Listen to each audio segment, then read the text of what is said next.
أرسط زينة كاب بوليتيكاون سلاماون قالس وصاي ناتو زخنا عينت مجدي تجدينا نمبر دلينا ناتو خمسة يكوننا محبرسب عالم كردنا يقبا كبل بريزيدنت تادس ورده قاليتو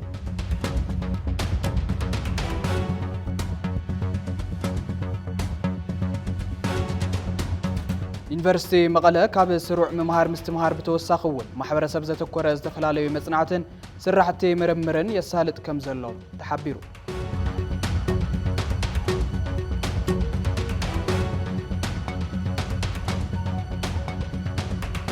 أب تجراي زغطله من طلا مهتب أم مرحنة تكال أجر متكال تجراي تأمتون كم زبط حام تقليتو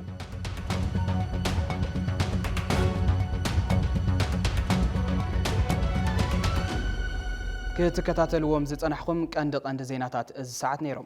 سلام تعنا هبلي كبرات تختاتل تبي اس تي في كاب فنوا أقلقلوت تجراي نلومي زبلنا يوم زيناتات أنه جميرنا لنا نمكتالكم بخبري إن عدمكو مس زيناتات الساعات حبيركم تنحدما ناتنا الفلكة نبت فلاماي زينا كنحلف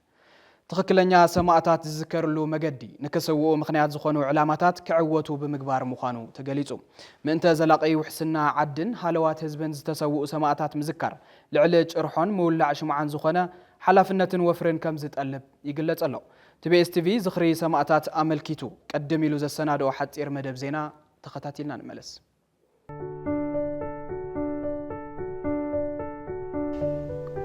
موالنا غصل موالهم زحابو عمرنا كقني حنت هيوتهم زوفيو من تهزبن هاجرن من تهلاون كبرن مليونات متكاتا زي بالله حنت روحهم بمهاب فورهم زقلوصو دك هزبي دك حنت لبن مذكار ككاب استقمطنا الحف نبل انت بهال انتي تحاسبو انتي تذكرو عبحلناكم انتي ملالس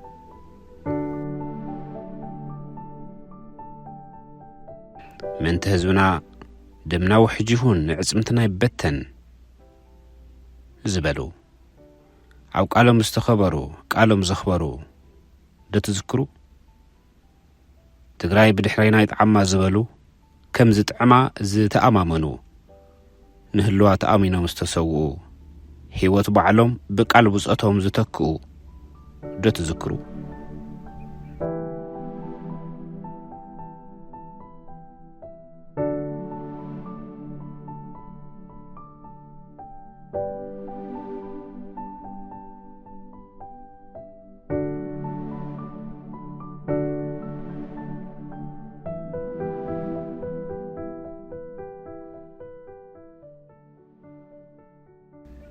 من بارز دليون زقبؤهم من ملايكو بل كفكرون كفكرون كولدون كزمدون زقبؤهم سجن والول من تكبر حمدهم هيوتهم مس حمد تحاويسو بنبارو نزي تغيرو سبك مستان بروح قصن سب لحمتن طعم وزن نمذكر حنساب حلنا نأكب انتبهال انتي تحاسبو انتي تذكرو عب حلنا خو منتي ملالس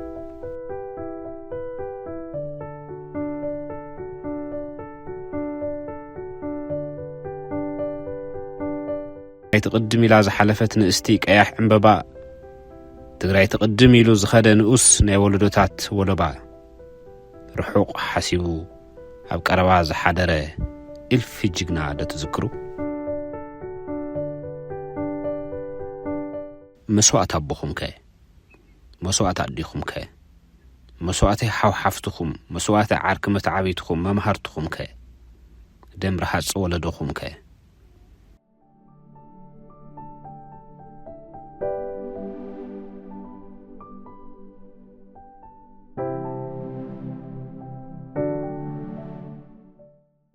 سماعتات نذكر انتبهال انتي تحاسبو انتي تذكرو أبحلناكم انتي ملالس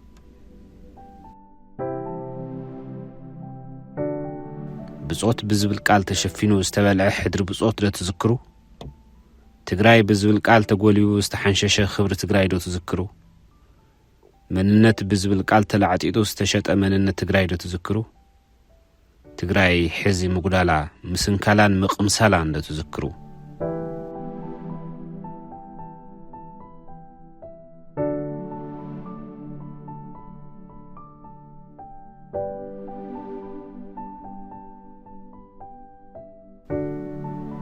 ኣብ ሕልና ጸሎት እንታይ ትዝክሩ?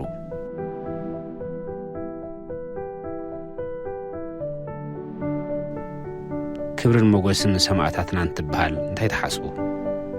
ኣብ ሕልናኹም እንታይ ይመላለስ?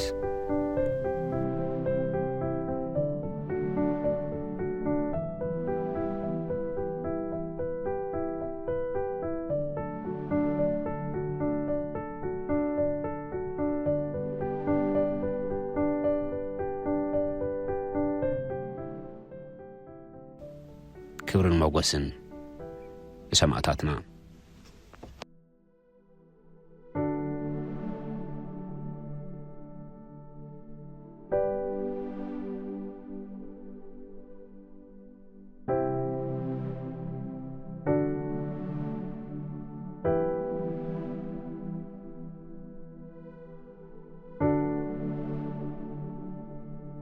ካብ ፖለቲካውን ሰላማውን ቃልሲ ወጻይ እናኣትዎ ዝኾነ ዓይነት መገዲ ተገዲድና እምበር ደሊና እናኣትዎ ከም ዘይኮንና ማሕበረሰብ ዓለም ክርድአና ይግባእ ክብል ፕሬዝደንት ታደሰ ወረደ ገሊጹ። ፕሬዝደንት ታደሰ ወረደ እዚ ዝገለጸ መበል 37 ዓመት መዓልቲ ስዋኣት ትግራይ ኣብ ከተማ ሓውዜን ኣብ ዝተዘከረሉ እዋን እንትኸውን ሕርያ ህዝቢ ትግራይ ዝኾነ ሰላም ከይተሸራረፈ ክቕጽል ብትኹረት ከም ዝስራሕን ኩናት ተገዲድና እምበር ፈቲና እናኣትዎ ጉዳይ ከም ዘይኮነ ገሊጹ። ጀጋኑ ስዋኣትና ካብ ሕሊናና ዘይጠፍእ ታሪክ ዝሰርሑ ሃርበኛታትና እዮም ዝበለ ፕሬዝደንት ታደሰ ከም ህዝቢ ውሕስትን ምዕብልትን ትግራይ ጋህዲ ብምግባር ህያውነቶም ክነረጋግጽ ይግባእ ድሕሪ ምባል ጀጋኑና ዝሓዝዎ ዕላማ ንክዕወት መስዋእቲ ከፊሎም እዮም ዝተረፈ ዕዮ ድማ ዕዳ ህልዋት እዩ ክብል ገሊጹ። ውዕሊ ፕሪቶርያ ንኽፍጸም ፖለቲካውን ሰላማውን ቃልሲ ወሳኒ ከም ዝኾነ ዝሓበረ ፕሬዝደንት ታደሰ ተመዛበልቲ የመመላስን ግዛእታዊ ሓድነት ትግራይ ምውሓስን ዘይተኽኣለ ኣብ ፌደራል መንግስቲ ዘለዎ ትሕዱሌትን ኣብ ውሽጥና ዝተፈጠረ ፖለቲካዊ ዘይምርዳእን እዩ ክብል እውን ሓቢሩ። ፕሬዝደንት ታደሰ ኣብ ኣኽሱም ኣብ ዓዲ ዳዕሮን ኣብ ሓውዜንን ኣብ ዝተሳለጡ መድረኻት ዝኽሪ ተረኺቡ መልእኽቲ ምሕላፉ ዝዝከር እዩ። ምስቲ ዘሎ ሰፊሕን ዓሚቑን ማሕበራዊ ኢኮኖምያዊ ፀገም ሃርበኛታትና ስድረኦምን ክረኽብዎ ዝግባእ ግዝያውን ዘላቕን ድጋፍ ንቅድሚት ክረኽቡ ንምግባር ከም ህዝቢ ገዚፍ ገዛዒ ኣለና። ህዝብና እዚ ናይ ሎሚ መዓልቲ ዘኽሪ ሰማዕታት እንትዝክር ፀገማት ስድራ ስዋኣት ብፍላይ ፀገማት ሃርበኛታት ድማ ብሓፈሻ ብምቅላል ብኩሉ ዓቕምን ሓላፍነትን ክዋፃእ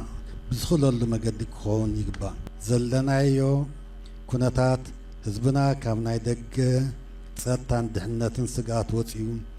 ምስጢር ጽንዓቱን ዓወቱን ዝኾኑ ሓድነቱ ኣስጢሙ ኣብ ወሰንቲ ብሔራዊ ኣጀንዳታት ዓሲሉ ረብሕኡ ዘረጋግጸሉ ፖለቲካውን ሰላማውን ቃልሲ ክገብር ዝኽእል ኣይኮነን። ብምዃኑ ድማ እዚ ኩነታት ብሰፊሕ ናይ ህዝቢ ተሳትፎን ምትእምማንን ብቁልጡፍ ቀይርና ኣብ መኸተ ዝነበረና ጽንዓትን ሓድነትን ናብ ቦትኡ መሊስና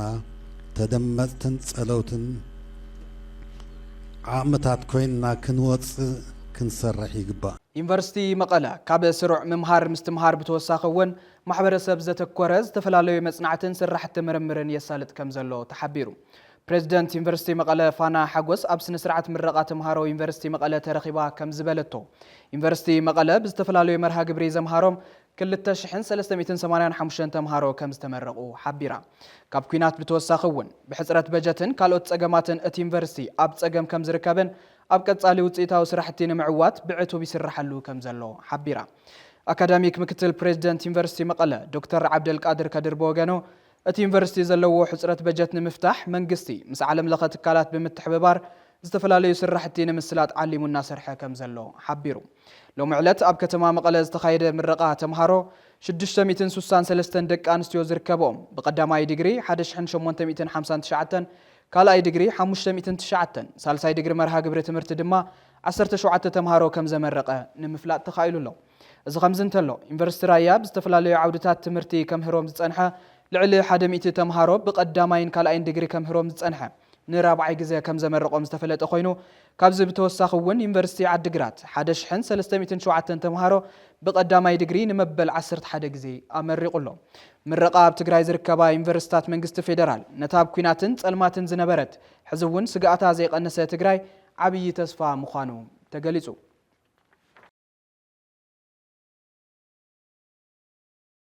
ሰማዕታት ዝዝከሩ ብጭቡጥ ስራሕን ህዝቢ ኣብ መገዲ ሰላም ልምዓትን ዲሞክራስን ከዓስል ብምግባርን ጥራይ ምዃኑ ተገሊጹ።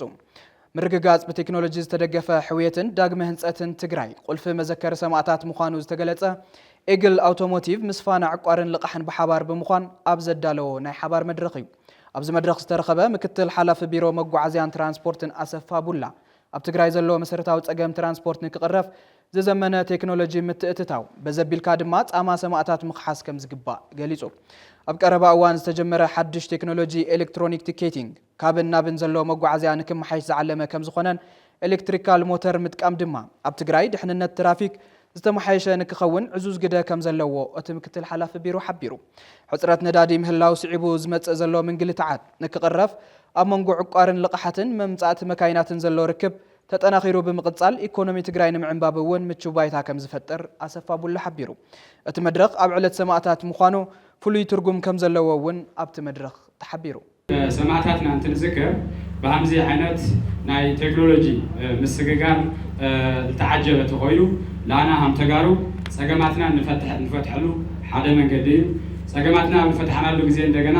ሓድነትና ይሰምር። ሓድነትና ሰሚሩ ማለት ተጋሩ ናብ ልሕሸ በራኸ እንሰጋገረሉ ግዜን ደረጃ ንበጽሕ ለና ማለት እዩ። ስለዚ ዓብይ ምስጋና ይግባኩም። ትራንስፖርት ትግራይ ጸገማትና ስፍሕ ዝበሉ እዮም። ኣብዚ ሕዚ ሰዓት መላእ ትግራይ ዑደት ተካይድና ዘለዉ ጸገማት ኣይደንቲፋይ ገርናዮም ኢና። ብምክትታል ብኻሊእ ተራ ነገር ሓምለ ፍትሒ እውን ተረዲና ኢና። ትራንስፖርት ትግራይ ክዝምን ተኾይኑ እቲ ቁልፍን ቀንድን መፍትሒ ቴክኖሎጂ ምትእትታል እዩ። ኣንቢሮ ብቴክኖሎጂ ክንዝምን ኣለና፣ ቴክኖሎጂ ክንዕጠቐለና ኢልና ወሲና ቆሪፅና ተለዓልና ኢና። ስለዚ እቶም ቅድመ ሕዚ ዝኸድናዮም ስፒድ ሊሚተር ኢንቴግሬትድ ዊዝ ጂፒኤስ ልብል ክገጥም ተሽከርከርቲ ሁሉ ክገጥማ ኣብ ከይድ ኣለና ጀሚርና ኢና። ብኻልኣይ ደረጃ እውን ተጓዓዛይና ካብ ወረዳ ናብ ወረዳ ካብን ናብን ክጓዓዝ ከሎ ኢቲኬቲንግ እናቆረፀ ልዕሊ ታሪፍ ከይኸፍል ትርፊ ከይፅዓን ዝገብሩ ተወሰኽቲ ቴክኖሎጂታት ነተኣታት ኣለና ኢና። እዚ ሎማዓንቲ ኤግል ሞተርስ ዝገብርዎ ዘለኹም እንደገና ተወሳኺ ሓይሊ ንቢሮ ትራንስፖርት እዩ። ትራንስፖርት ትግራይ ኣብ ምዝማን ናብ ላዕለ ብራኸ ናብ ምብፃሕ ዓብዪ ኣታዊ እዩ። ስለዚ ተን ኤሌክትሪካል ሞተርስ ነውሃው ክልዮ ይግባእ፣ ንስኹም እውን ክትሰርሕሉ ይግባእ። እቲ ዝገዝእ ኣካል ዝሐሸ ኮንሰምፕሽን ዝሐሸ ናይ ጉልበት ምቁጣር ቆጠብቲ ምዃነን ዝሐሸ ሰርቪስ ልባ ምዃነን ኣድቫንስድ ቴክኖሎጂ ዝሓዛ ምዃነን እውን ክርድኦ ክኽእልን እዩ። በተለይ ኣብቲ ናይ ድሕንነት ጉዳይ ድሕሪና ኣድቫንስድ ቴክኖሎጂ ዝሓዛ እየን ዘን ተሽከርከርቲ እዚአን። ስለዚ ድሕንነት ነዋግዕ ተለና ተጓዓዛይና ብሰላም ወፊሩ ብሰላም ከኣቱ እዩ ዘሎ። እዚ ብኸመይ ኮንትሮል ዝግበር ዝብል ነገር ዝኣረጋ ተሽከርከርቲ ብምጥቃም ኣይኮነን። ዘመናውያን ዝኾና ዝሐሸ ቴክኖሎጂ ዘማልኣ ኤሌክትሪክ ሞተርስ ተሽከርከርቲ ተተጠቒሙ እዩ። ብምውሳኽ ብምቕፃል እንደገና ተህዚሎ ኣሎ ናይ ነዳዲ ሕፅረት እቲ ብዓለም ደረጃ ንሪኦ ዘለና ዘይተረጋግዐና ነዳዲ ኩነታት እውን እዚአን ሓደ መፍትሒ እየን። እንታይ ማለት እዩ? መዓልታዊ ኣብ እንሪኦሉ ግዜ ዓለም ዲስተርበብል ዝኾነሉ ግዜ እቲ ናይ ነዳዲ ኩነታት ብኡ ልክዕ ይቕንስ ይውስኽ ፍላክቹዌት ይገብር እዩ። ኣብ ኢኮኖሚና እውን ዓብዪ ፅዕንቶ እናፈጠረ እዩ። ስለዚ እዘን ተሽከርከርቲ እዚአን ብኣግባቡ ተተጠቒምና ኣለን። ብኣግባቡ ለለና ረድኤት ኣስተኻኺልና እንድሕር ክንጥቀመለን ወሲና ዝሐሸ ስግግር ይፈጥራልና እየን። ከምቲ ቅድም ዝበልኩኩም ስርዓት ትራንስፖርት ትግራይ ብቐሊል ነገር ብተራ ዝኾነ ኣሰስመንት ዝፍታሕ ኣይኮነ ዲፕ ዝኾነ ዕንወት ይገጢምና ብዝሕ ዝበለ ብርክት ዝበላ ተሽከርከርትና ተቓፂለን እየን። ስለዚ ከዚ እውን ኣብዚ ሰዓት እንድሕሪና ኮይና ካብ ዝተፈላለየ ክልላት ካብተን ጎረባብቲ ክልላትና ተይተረፈ ተንዝኣረጋ ባጃጃት ተንዝኣረጋ ተሽከርከርቲ ኣገልግሎት ዘመነን ንውሕ ዝበለ ተሽከርከርቲ ናብ ትግራይ ዝመፃሉ ኩነታት እዩ ዘሎ። ስለዚ ትግራይ ናይ ዝኣረጋ ተሽከርከርቲ መጠራቐሚ እያ ትኾን ዘላ። እዚ ክንሰርሐሉ እዩ ዝግባእ። ብምንታይ ኢና ክንሰርሐሉ? ብሃምዚ ዓይነት ኤግልስ ጀሚርኩም ዘለኹም ብጣዕሚ ኣፕሪሼት ዝግበር ብጣዕሚ ዝድነቕ ስራሕ እዩ። ስለዚ ንሕና ኣንቢሮ ትራንስፖርት ኣብ ጎንኹም ኣለና። ስርዓት ትራንስፖርት ትግራይ ብቴክኖሎጂ ዝስተኻኸል ዘለውና ጸገማት ስር ዝሰዘሉ ጸገማት ብጣዕሚ ዲፕ ዝኣተዩ ጸገማት እዮም እሞ በቲ ጀሚርኩም ዘለኹም ናይ ቴክኖሎጂ ትራንስፎርሜሽን እዩ ክፍታሕ ዝኽእል። ኣንቢሮ ትራንስፖርት ካባና ዘድሊ ኩሉ ክንሕግዘኩም ኢና። ቁጠባ ትግራይ ንከንሳእርር ኣብ ዕቋርን ልቃሕን ዘሎ እወንታዊ ምብግጋስ ተጠናኺሩ ክቅጽል ኣለዎ ተባሂሉ እዚ ዝተባሃለ ኣሚጎስ ዕቋርን ልቕሐን ምስኖታ መምጽእ መካይን ብሓባር ብምዃን ንኻልኣይ ግዜ ንዓማዊሉ መካይን ኣብ ዘረከበሉ እዋን እዩ ኣካየዲ ስራሕ ኣሚጎስ ዕቋርን ልቕሐን ጨንፈር መቐለ ሃፍቶም ግዳይ ካብ አዲስ አበባ ቀጺሉ ኣብ ዝተፈላለዩ ከባብታት ትግራይ ጨንፈር ከፊቱ ካብ መካይን ርክክብ ብተወሳኺ ገዛ መግዝእን መስርሕን ዕድላት ኣዋዲዱ ብዕቱ ቢሰርሕ ከም ዘሎ ሓቢሩ ሕብረት ስራሕ ማሕበር ዕቋርን ልቕሐን ኣሚጎስ ካብ ከተማ አዲስ አበባ ቀጺሉ ኣብ ትግራይ ኣብ ከተማ መቐለ ከተማ ሽረን ኣክሱምን ጨናፊሩ ከፊቱ ስራሕ ካብ ጅምር እንሆ ኣስታት 10 ተዋርሕ ኣቁጽሩ ኣብ 10 ተዋርሕ ጉዕዞታትና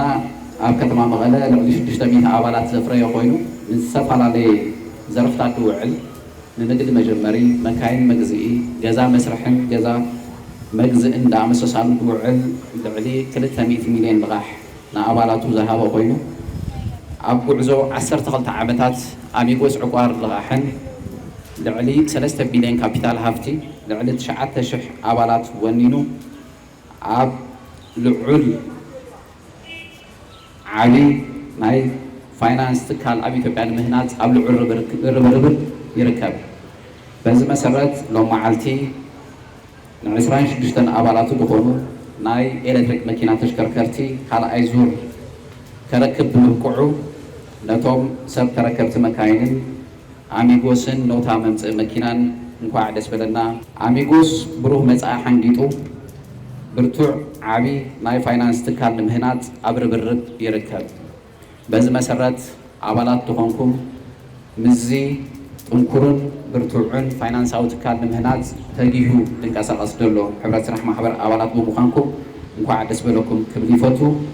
ካልኦት ኣባላት ደይኮንኩም እዩ በዚ መሰረት ኣባላትና ክትኮኑ ጻውዒት የቐርብ ኣብ ትግራይ ዝቐጸለ ምንጠላ ማህተም ኣብ መሪሕነት ትካል እግሪ ምትካል ትግራይ ትእምት እውን ከም ዝበጽሐ ተገሊጹ ጉባኤ ዘካየድኩ ትክክለኛን ሕጋውን መሪሕነት ትእምት ኣነ እየ ዝብል በአዲስ ዓለም ባሌማ ዝምራሕ መሪሕነት እቲ ትካል ንኣካቢ በዓል ሓደራ ቦርድ ትእምት ቴድሮስ ሓጎስን ንዋና ፈጻሚ ስራሕ ትእምት በየነ ምክሩን ሓዊሱ ካብ ስልጣን ዘውረዶምን ዝሸሞሙን ኣካላት ዝሓዙ ደብዳቤታት መዘርግሑ ተፈሊጡ ኣሎ ነዚ ስዒቡ እቲ ብበዓል ቴድሮስ ሓጎስን በየነ ምክሩን ክምራሕ ዝጸንሐ መሪሕነት ሕላፍ ሰዓት ቢሮ ሰይሩ ዝኣተወ ሓይሌ ማህተም ትካል ወሲዱ ብዘይ ሕጋዊ መገዲ ሸይምን የውርድን ኣሎ ክብል ከሲሱ ኣብ መሪሕነት ሕወሓት ዝተፈጠረ ጎነጽ ህዝባዊ ሓደጋ ወሊዱ ኣብ ከም ትእምት ዝበላ ህዝባውያን ትካላት ሓደጋ ክወልድ ናብ ዝኽእል ምትፍናን ምእታው ንብዙሓት ዝሕዝን ኮይኑ ኣሎ ተወሳኺለና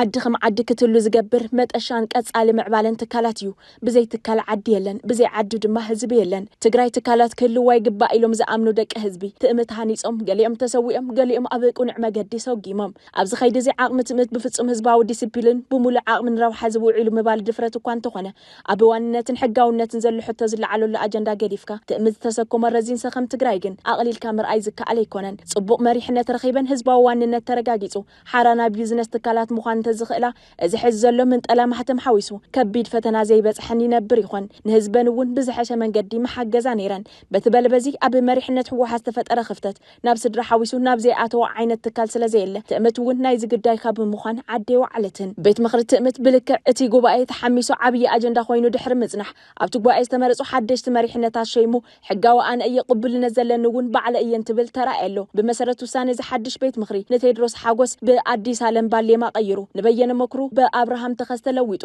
ሓድሽ መሪሕነት ሰሪዕ ኣለኹን ትብል ዕላው ገይረሎ ኣብቲ ቤት ምኽሪ ድማ አብርሃም ተኸስተ ደብረጽዮን ገብረ ሚካኤል አረጋው ገብረ ሚካኤል ጀነራል ክንፈ ዳኘው ጻዲቅ ኪዳነ ማርያም አምባሳደር ኃይለ ኪሮስ ገሰሰ አታኸልቲ ገብረ ህይወት ሸዊት አዲሱ ኪሮስ ሓጎስ ሰናይ ካሕሰን ኮነሬል ካሕሳይ ተኽለን ኣባላት በዓል ሓደራ ቦርድ ትእምት በአባልነት ክሰርሑ ምምዳው ዕላው ገይረሎ ድሕሪ እቲ ጉባኤ ዝተፈጠሩ ኣፈላላያት መሪሕነት ሕወሓት ጉዳይ ሓደ ውድብ እዮም ኢሉ ክሰግር ዘይደሊ ነቲ ቤስ ሓዊሱ ብዙሓት ተሓልቕ ረብሓ ህዝቢ ትግራይ ስሞም እናጸውዐ ኣይትፈላለዩ ዓቕመይ ትበትኑ ኣደዳ ጽላእተይ ትኾኑ ኢሉ እንትመክር ዝተሰምዐ እኳ እንተኾነ እቲ ክሰምዕ ዝግብኦ ብዘይ ምስማዑ ግን ንሆ ሕዚ እውን ዕሪ ተጠማታይ ብዝኾነ ትእምት መጺኡ ህዝቢ እንትሻቐል ይርአ ኣሎ እዞም ኩሎም ዝተፈጠሩ ጸገማት ኣብ ክንዲ ተላዚብካ ምፍታሕ ናብ ናይ ህዝቢ ትካላት ክልሕኹ ይግበር ዘሎ እኳ እንተኾነ ህዝቢ ሳላ ንዘበናት ሒዝዎ ዝመጸ ጭውነት መዓር መራሕቱ ብጉዕዚ መንገዲ ኣይተጓዓዘን በቲ በለ በዚ ነቲ ብፌርማን ማህተምን ኣዲስ ዓለም ባሌማ ዝወፀ ናይ ሽመትን ስዕረትን ደብዳቤ ስዒቡ እቲ ብቴድሮስ ሓጎስ ዝምራሕ ነባር ሓይሊ ምላሽ ይበሎ ክሳብ ዝዓለት ኣብ ስራሕ ዘሎ ሕጋዊ መራርሓ ቦርድ ትእምት ዘይፈልጦ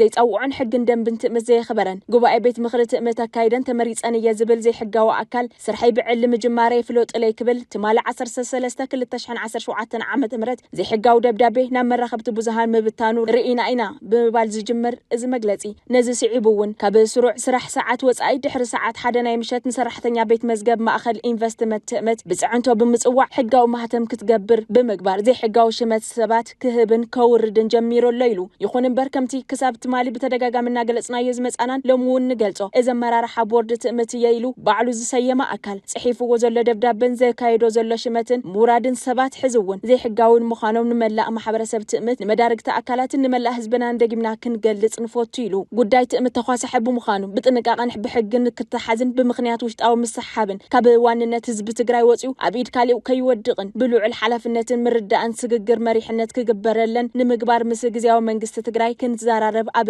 ከይዲ ኢና ኣለና እቲ ዘይሕጋዊ ኣካል ናይ ዋና ፈጻሚ ስራሕ ትእምት ክቢ ማሕተም ተጠቒሙ ደብዳቤ ምጽሓፉ ሰባት ምሻምን ሙራድን ዘይሕጋዊ መንገዱ ተጠቒሙ ቀጺሉሉ ምህላው ዘረጋግጽ እዩ ኢሉ እዚ ፍጹም ዘይሕጋዊ ኣካይዳ ንትካላት ትእምት ናብ ቅልውላብ ዘእቱ ጥራሕ ዘይኮነስ ምስ ባንክታትን ዝኣመሳሰሉ ትካላት ዘለዎን ርክብ ጠጠው ክብል ዝገብርን ከይዱ ፌደራል መንግስቲ ክእግደን በር ዝኸፍትን ሓደገኛ ስጉምቲ እዩ ኢሉ ስለዝኾነ ንብረት ህዝቢ ኣብ ዝኾና ትካላት ትእምት ከጋጥም ዝኽእል ቅልውላው እግድን ካልእ ተሓታቲ እዚ ዘይሕጋዊ ኣካል ምዃኑ ንመላእ ህዝቢ ትግራይን ንግዝያዊ ምምሕዳር ትግራይን ኣቐዲሙ የፍልጥ ዝበለን ትኸውን ስለዝኾነ ህዝባውን ትካላት ትእምት ናብ ሓደጋ ቅድሙ ምውዳቕን ኩሉ ዝምልከቶ ኣካል ነቲ ዘይሕጋዊ ሓደገኛ ምንቅስቓስ ጠጠው ኣብ ምባል ብጽሒቱ ክፍጽም ህልው ሕጋዊ ኣመራርሓ ቦርድ ትእምት ይጽውዕን የፍልጥን ኢሉ ኣመራርሓን ማሕበረሰብን ትእምት መዳርግቲ ኣካላትን ካልኦት ዝምልከተኩም ትካላትን እቲ ዘይሕጋዊ ኣካል ብዝገበሮ ዘሎ ዘይሕጋዊ ምንቅስቓስ ከይተደናገርኩም ከምቲ ክሳብ ትማሊ ዝመጻኹም እውን ንሕግን ሕጋውነትን ኣመራርሓ ትእምት ብጥብቂ ብምኽባር ዝጀመርኩም እውን ትካላት ትእምት ናይ ምሕዋይ ስራሕ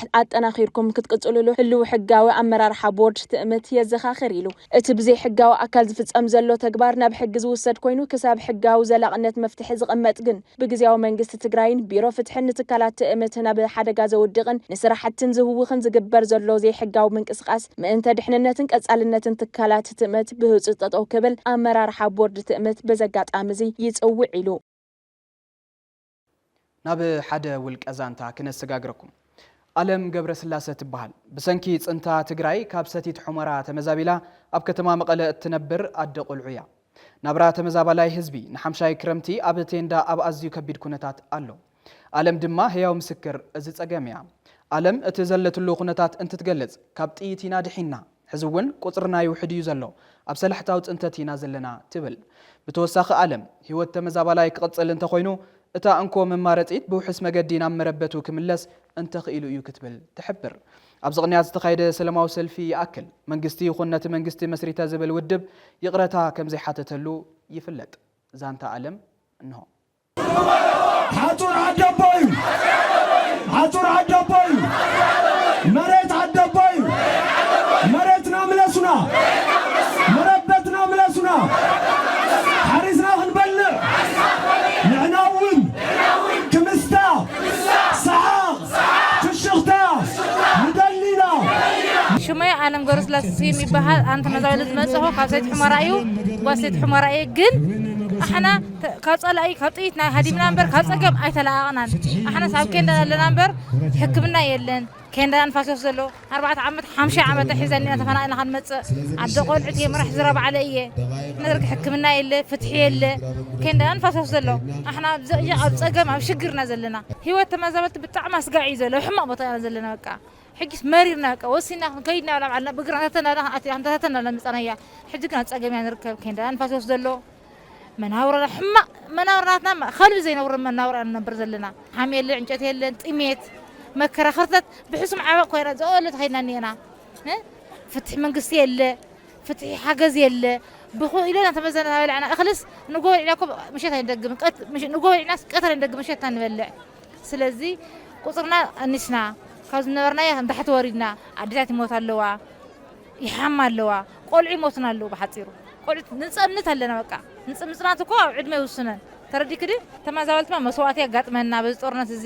ንሊቢያ ኸይደን ተኣሰር ለው ሕጂ ኣነ ጓለ ሊቢያ ኸይደ ተኣሲራሲ ንመን ይخلምንባ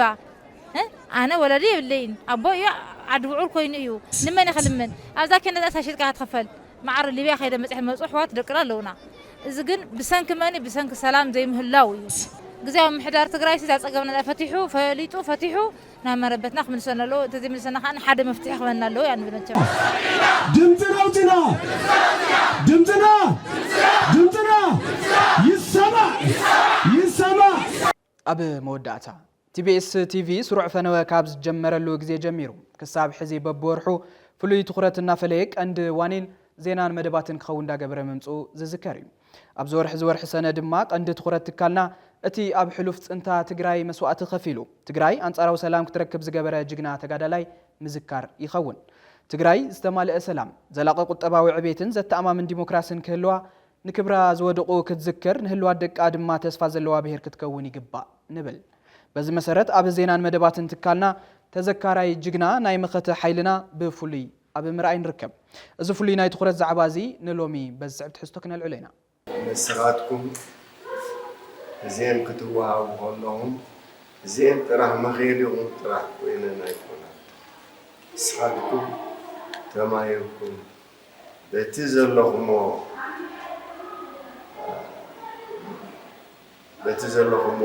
كوناتات كوينكم نعدي حجون كلمة حجز ذهبكم مسواتي قليلا هنا حجل ما بزبالة سرعاني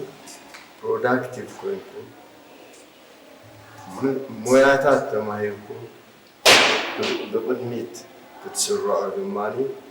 بزي حدرا لكم